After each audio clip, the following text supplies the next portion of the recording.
Symbiosis guidance সার্ভিসেসের আজকের অনুষ্ঠানে সবাইকে স্বাগত।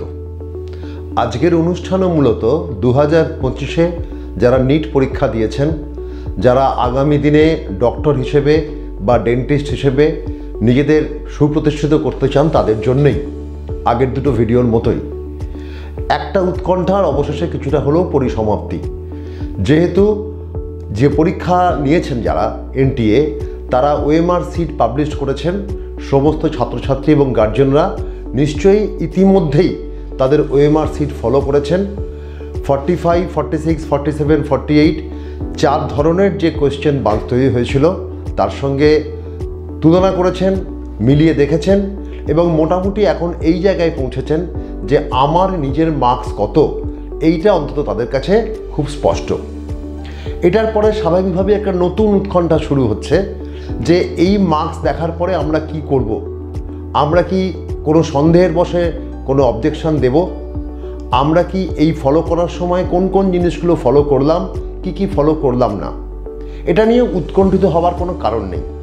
মূলত যেটা আপনাদের দেখে নিতে হবে, আনসার যদি কোনো জায়গায় ভুল থাকে তাহলে সমস্ত পরীক্ষার্থী তার জন্য নাম্বার পাবেন যারা সেই নির্দিষ্ট প্রশ্নটা অ্যাটেম্প করেছেন।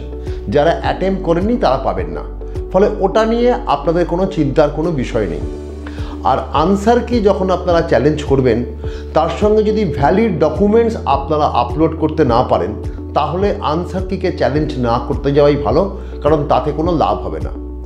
মূলত যেটা দেখে নেওয়ার যে আপনারা যে আনসার শিট, আপনার নিজস্ব ওএমআর সিট আপনি দেখছেন, যে নাম্বারে আপনি ABCD চারটে অপশানের মধ্যে যেটায় আপনি মার্ক করেছেন আপনার আনসার বলে, সেটা ঠিক আছে কিনা। সেখানে এই যে নিট যারা নিয়েছেন এনটিএ, তারা যে উত্তর দিচ্ছেন, যে প্রশ্নমালা আছে, আপনি যে ধরনের 45 থেকে 48-এর মধ্যে যে কোশ্চেন সেটাকেই পরীক্ষা দেন না কেন, সেখানে যেন কোনো ভ্রান্তি আছে কিনা এটাকেই খুঁটিয়ে দেখে নিতে হবে।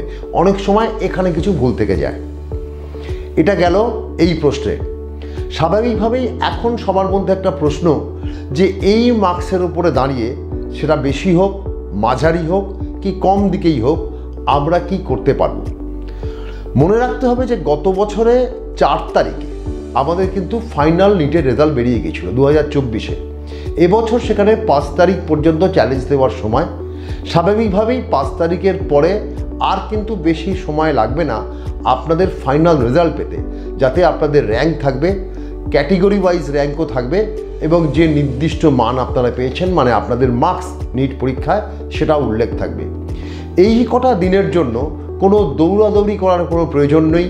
কোনো কলেজকে বা অন্য কোনো জায়গায় কোনো ব্যক্তির কোনো ধরনের প্রলোভনে আপনারা আবার পা দেবেন না। আমি এটা আগের ভিডিও বলেছিলাম, আজকে আবার বলতে চাইছি, কোনো ধরনের সিট বুকিংয়ের কোনো প্রশ্ন আসে না।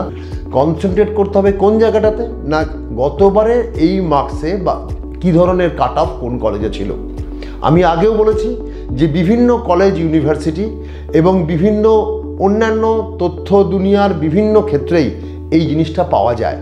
আমরা আসুন আমাদের পছন্দ মতন কলেজ অনুযায়ী দেখি যে আমাদের সেখানে কাট অফ কী ছিল। স্বাভাবিকভাবেই যিনি 350 পাচ্ছেন, যিনি 400 পাচ্ছেন, আনরিজার্ভ ক্যাটেগরির একটা স্টুডেন্টস, তিনি নিশ্চয়ই এই মার্কস নিয়ে এইমসের কাট অফের জন্য ছুটবেন না, তাতে কোনো লাভ নেই। এই কারণগুলোর জন্য যে কোন কলেজ আপনার কাছে ঠিক হবে, কোন কলেজগুলো আপনাদের জন্য উপযুক্ত হবে। আপনারা কি কেবলমাত্র সরকারি কলেজেই আপনাদের কাউন্সিলিংয়ের অংশগ্রহণটা সীমাবদ্ধ রাখবেন, নাকি যে মার্কস আপনি পেয়েছেন সেই মার্কসে আপনার অবশ্যম্ভাবী গন্তব্য হচ্ছে কোনো না কোনো প্রাইভেট কলেজ। প্রাইভেট কলেজ হলো কোন ধরনের সিটে, গভর্নমেন্ট স্পন্সর্ড বা গভর্নমেন্টের সিটে, নাকি কেবলমাত্র ম্যানেজমেন্ট ক্যাটেগরির সিটেই আপনি এবছরে অ্যাডমিশন পেতে পারেন। এই সমস্ত তথ্য জানতে কোথাও কোনো টাকা পয়সা দিতে নয়, কোনো অ্যাডভান্স সিট বুক করতে নয়, কেবলমাত্র জানার জন্য কাউন্সিলিং পদ্ধতি এবং কোন কোন কলেজ আপনার মার্কসে এবছর লক্ষ্য হতে পারে, তার জন্য যোগাযোগ করুন আমাদের সঙ্গে। আমাদের ফোন নাম্বার আপনাদের চোখের সামনেই আছেন। যে সময়টুকু আপনারা পাচ্ছেন সেই সময়টা কাজে লাগান।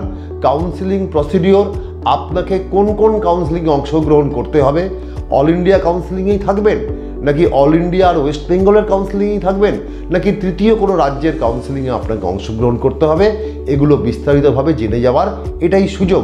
এই সময় জানলে আপনি যথেষ্ট বলিষ্ঠতার সঙ্গে আর কিছুদিনের মধ্যে রেজাল্ট আসার পরেও কিছুটা সময় পাবেন কাউন্সিলিং শুরু হওয়ার, সেই সময় প্রস্তুতি নিতে পারবেন কাউন্সিলিংয়ে আপনি কিভাবে অংশগ্রহণ করবেন, কিভাবে পৌঁছে যাবেন সাফল্যের দোরগোড়ায়। আজ এই পর্যন্ত, নমস্কার।